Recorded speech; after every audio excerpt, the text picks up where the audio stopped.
Yeah, you're absolutely right. I think yes, there's very strong female characters in this movie, and I think, to be honest, I just want to touch on how it was to work with them, and I think I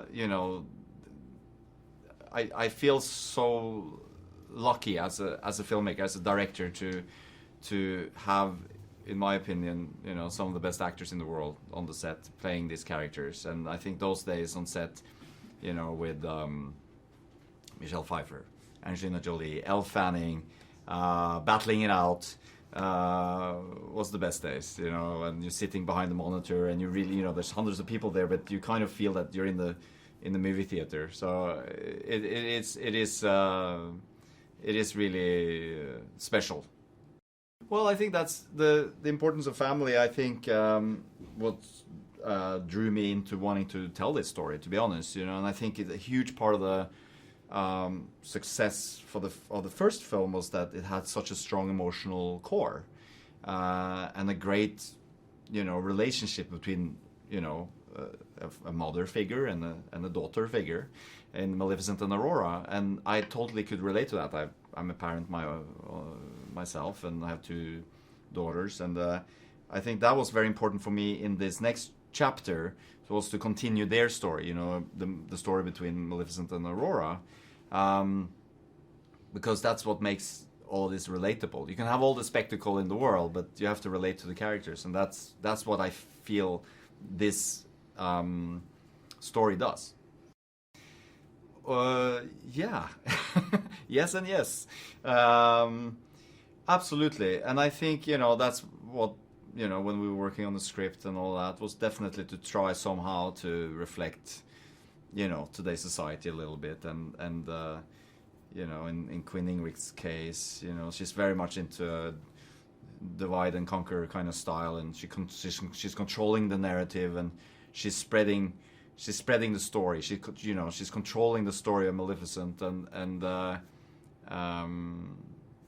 setting humans and Fae up against each other, and being afraid of the what's not like you, things like that, and yes, absolutely. And then at the end of the day, there's a unification, and there's I love that, that kind of morals in the story.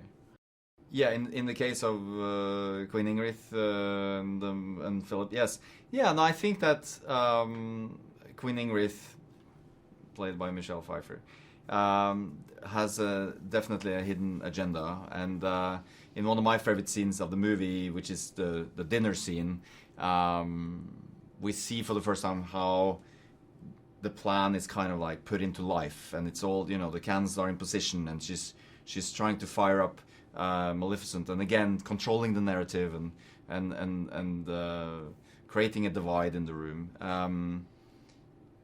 And I think Prince Philip's journey into realizing that his mother is not what he thought she was, is a very interesting, and probably the biggest arc of any character in the film.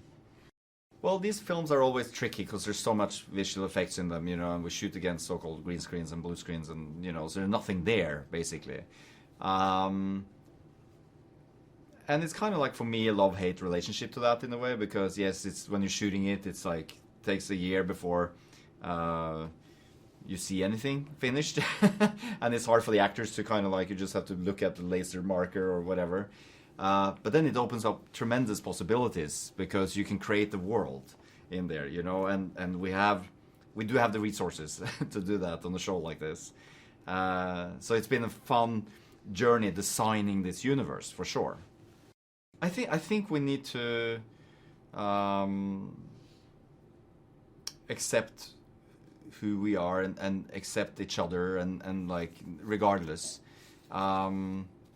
I do also think there's a strong message in this movie about, that you go further with kindness, and to be kind to one another. And I hope that that's what you're left with when you see this film, that the good in our film at least wins.